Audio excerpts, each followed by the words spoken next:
Donald Trump just threatened to go after Chris Christie, and the political world gasped.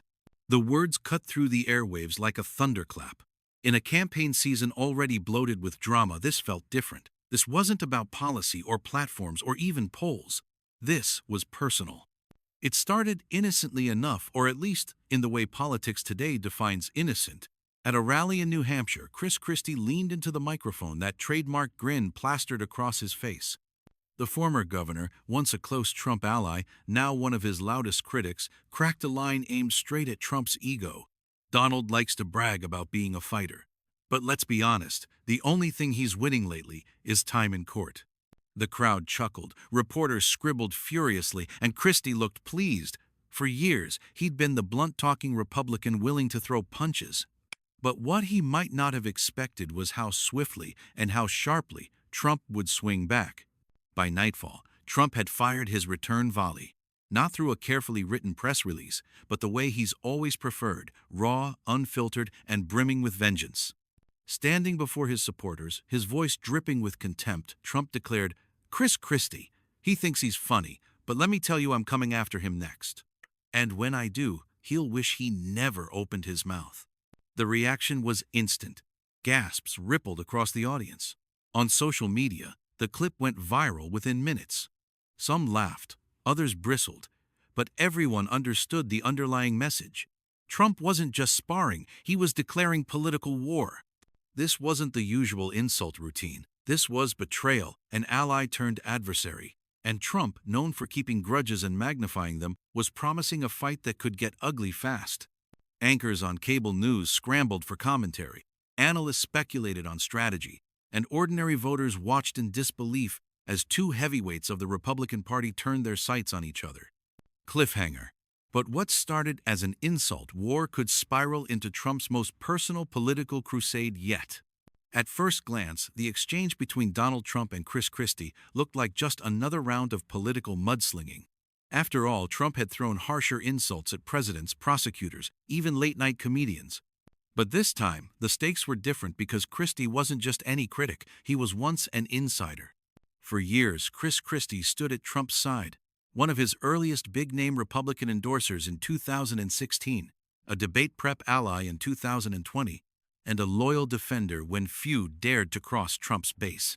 To see him now openly mocking Trump wasn't just betrayal, it was mutiny. And Trump's vow to go after him next wasn't just retaliation. It was a warning shot to anyone else in the party thinking about breaking ranks. The GOP is fractured, its base caught between devotion to Trump and exhaustion with the chaos. Christie has carved out a lane by calling Trump out directly, hammering him on the indictments, his failed promises, and his fixation on grievance politics. For some Republicans, especially moderates and independents, Christie's candor feels refreshing. For Trump loyalists, it feels like treason. And that's where the tension explodes. Trump thrives on loyalty. To him, Christie's jokes cut deeper than most attacks. They come from someone who once shared the stage, the strategy rooms, the victories. By publicly breaking with Trump, Christie isn't just undermining his persona, he's dismantling the myth of untouchable loyalty that Trump has built his brand on. The media quickly recognized the higher stakes. MSNBC framed it as Christie breaking the GOP silence, while Fox News presented Trump's threat as proof of his continued dominance over rivals. CNN, meanwhile, played the soundbite on loop. "I'm coming after him next." Each outlet, whether critical or sympathetic, underscored the same point. This wasn't background noise. This was a fracture at the top of the Republican Party. For voters watching at home, the clash raised a more fundamental question. If Trump is willing to turn his firepower on Christie, who's next? Governors? Senators? Donors? The Republican bench is already nervous about Trump's stranglehold over the base, and Christie's role as the loudest internal critic gives others a glimpse of what open defiance might look like. But the gamble is enormous. Christie risks alienating a base that has little patience for apostates. Trump, on the other hand, risks looking rattled, punching down at a rival polling in single digits, instead of focusing his attacks on Biden. Every jab, every soundbite, every viral clip carries consequences that stretch far beyond the insult war. Because this isn't just about two men trading barbs, it's about whether the Republican Party can tolerate open dissent, it's about whether loyalty to Trump is still the price of survival. And it's about whether America is watching the start of Trump's most personal political crusade, yet one where revenge, not strategy, takes center stage. Cliffhanger. And as the cameras rolled, one question loomed larger than all the rest. Was this the moment the GOP's civil war truly began? To understand why Donald Trump's threat to go after Chris Christie reverberated so loudly, you have to rewind. Christie wasn't always Trump's target. For years, he was one of his loudest boosters. Chris Christie's story begins in New Jersey, where his reputation as a tough-talking prosecutor and later as governor made him a rising Republican star. He thrived on confrontation, whether it was tangling with teachers' unions, berating political opponents, or holding marathon press conferences where he took questions until reporters ran out of breath. He built a persona, the blunt truth-teller, the guy unafraid to say what everyone else was thinking. That sharp tongue made him a national figure, even landing him a primetime convention speech slot in 2012. At one point, pundits even whispered his name as the GOP's future, a man who could win in a blue state, yet speak the language of the conservative base. But scandal and setbacks, most infamously the Bridgegate episode, when his aides closed lanes on the George Washington Bridge in an act of political retribution, dimmed his presidential ambitions. By 2016, Christie saw a new star rising, Donald Trump. While other Republicans mocked Trump's chances, Christie was one of the first high-profile governors to endorse him. The image of Christie standing behind Trump at rallies, stiff and expressionless, became iconic. To some, it looked like loyalty. To others, it looked like servitude. Christie defended Trump on cable news, helped with debate prep, and positioned himself as an insider with access to the man at the center of the GOP storm. It was a gamble, but one that tied his reputation to Trump's fortunes. And yet, Christie never lost that edge, that willingness to throw verbal punches even at allies. Over time, their relationship frayed. Christie was sidelined after the election, pushed out of key roles, and ultimately left standing on the outside. Trump rewarded loyalty when it was useful, but discarded it when it wasn't. Christie knew that firsthand. By 2020, and especially after January 6th, Christie began speaking out. At first cautiously, then more forcefully, he criticized Trump's refusal to accept the election results. He called out the endless grievances. He framed Trump as a man obsessed with himself rather than the country. Each critique landed harder because it came from someone who had once been inside the tent. That's what makes Christie's current role so dangerous for Trump. He isn't just another Democrat calling him unfit. He's a Republican who once vouched for him, stood at his side, and now says plainly, he failed, and he's lying to you. Christie's decision to go on the offensive isn't just personal, it's strategic. He sees an opening in a Republican Party weary of chaos, where independents and moderates are desperate for an alternative. His campaign is built less on winning the nomination, the numbers remain steep, and more on exposing Trump's vulnerabilities in real time. But his style, the same one that once made him a rising star, also makes him an antagonist in this drama. He relishes the fight, the sharp line, the viral moment. When he mocks Trump's waistline or calls out his legal excuses, he knows the soundbite will ricochet across social media. Every jab feels personal, and that's exactly how Trump perceives it. The audience sees Christie through a double lens. On one hand, he's the guy unafraid to finally say what others won't, the Republican willing to puncture Trump's aura of dominance.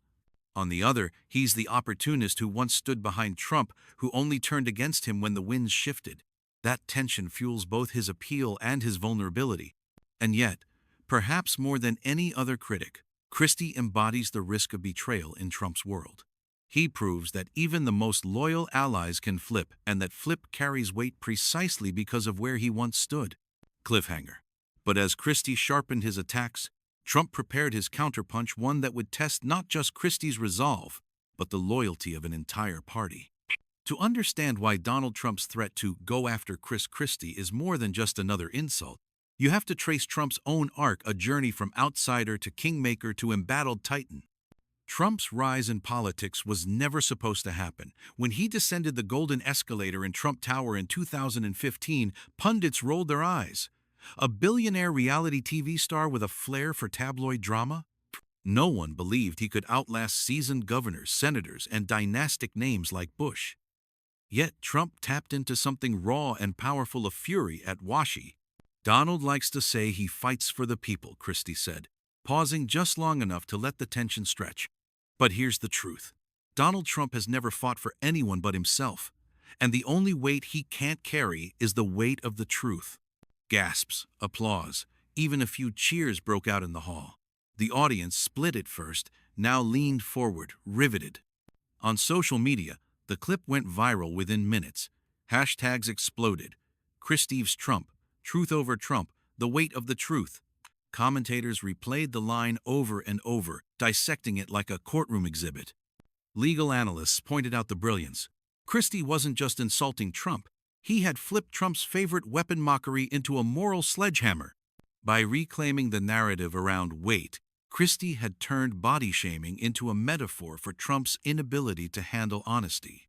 In studios across the country, anchors exchanged stunned looks. That was a direct hit, one declared. Christie just did what no Republican has done in years, stand in Trump's face and not blink. For Trump, the moment stung. Cameras caught him backstage muttering, shaking his head, visibly rattled. His usual composure when dispatching rivals was gone. The king of insults had just been outflanked by someone who knew him too well. And Christie didn't let up. He followed with specifics, a prosecutor's precision. He listed Trump's broken promises, the unfinished wall, the ballooning deficit, the botched COVID response. He cited court cases, indictments, investigations, peeling away Trump's armor of invincibility. Each fact, delivered calmly, landed harder than the insults. This isn't about left or right, Christie concluded. It's about right and wrong, and Donald Trump has proven time and again that he will always choose himself over America. That's not leadership, that's cowardice. The final word rang like a gavel. Cowardice. For a moment, even Trump's most die-hard supporters sat in stunned silence. The aura of untouchability that had shielded Trump for so long flickered. By the end of the night, the internet was ablaze. Clips of Christie's line played on TikTok, Twitter, YouTube.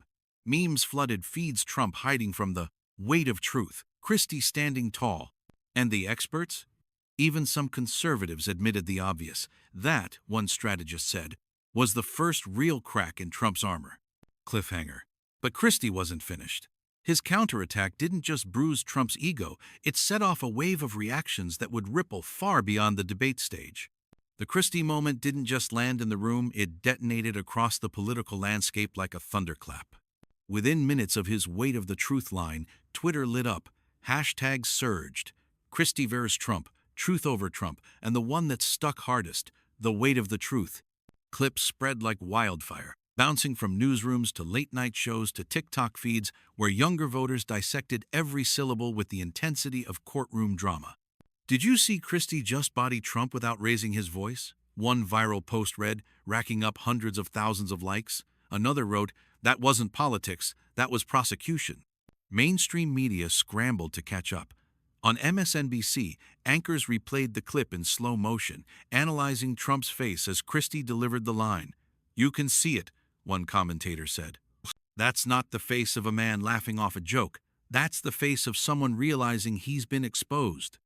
On CNN, a panel of legal experts called it one of the most devastating rhetorical strikes against Trump to date. One former prosecutor leaned forward and said bluntly, Christie just did what Jack Smith and Merrick Garland have been trying to do. He put Trump on trial, but in the court of public opinion. Even Fox News couldn't ignore it. The conservative network tried to spin the moment as Christie's desperate attack, but even their analysts admitted Trump had looked visibly rattled. One pundit conceded, for the first time in years, Trump didn't have the best line of the night, and that matters. The split-screen reaction was unmistakable. Conservative outlets framed Christie as opportunistic, kicking Trump while he's down, with some commentators warning that Republicans were handing Democrats the playbook for 2024. Liberal outlets, by contrast, painted Christie as a truth-teller who finally broke through the wall of fear surrounding Trump. Headlines read, Christie delivers knockout blow, and the truth Trump couldn't dodge. But the most important reaction wasn't from the pundits. It was from ordinary viewers. At diners in New Hampshire, voters huddled over their phones replaying the moment. Some laughed, some cheered, some shook their heads in disbelief. One lifelong Republican told a reporter, "I never thought I'd see it. Someone finally called Trump a coward to his face and meant it." Online, the comment sections were flooded with a sense of catharsis. "She said what we've been waiting to hear," became the rallying cry. Memes showed Christie dropping a mic while Trump's tweets shattered like glass. TikTok edits set the moment to dramatic soundtracks, violins, gunshot effects, even WWE entrance music. By the next morning, the clip had amassed millions of views across platforms.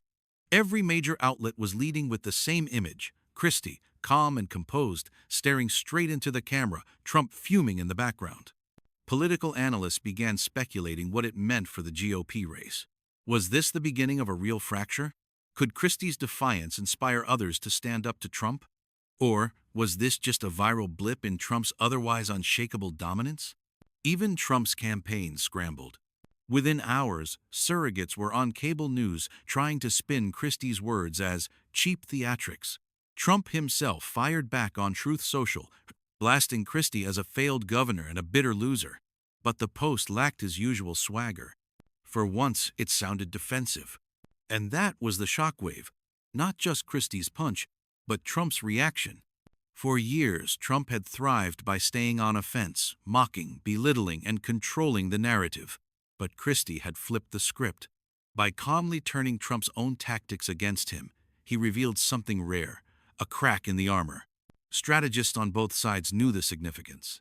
One Democratic advisor summed it up bluntly: Christie didn't just hit Trump, he gave permission for others to do the same. And permission was powerful. By the end of the week, more clips surfaced of GOP rivals beginning to test sharper lines against Trump. Nothing as bold as Christie's mic drop, but the shift was noticeable. The silence was breaking. Cliffhanger. But Christie wasn't done. As the applause faded and the pundits argued, he seized his closing words to reframe the entire debate, not just about Trump, but about what America really demands from its leaders. When the shouting, laughter, and gasps subsided, Chris Christie leaned forward in his chair, his voice lowered, not sharp, not mocking, but steady, almost presidential. "This was never about me and Donald Trump," he said, gesturing across the stage. "This is about what kind of country we want to be. Do we want leaders who measure themselves by power and prestige? Or do we want leaders who measure themselves by service, by truth, by the struggles of the people they represent?" The studio grew still. Even the moderators, who had spent the night trying to wrangle chaos, seemed momentarily frozen.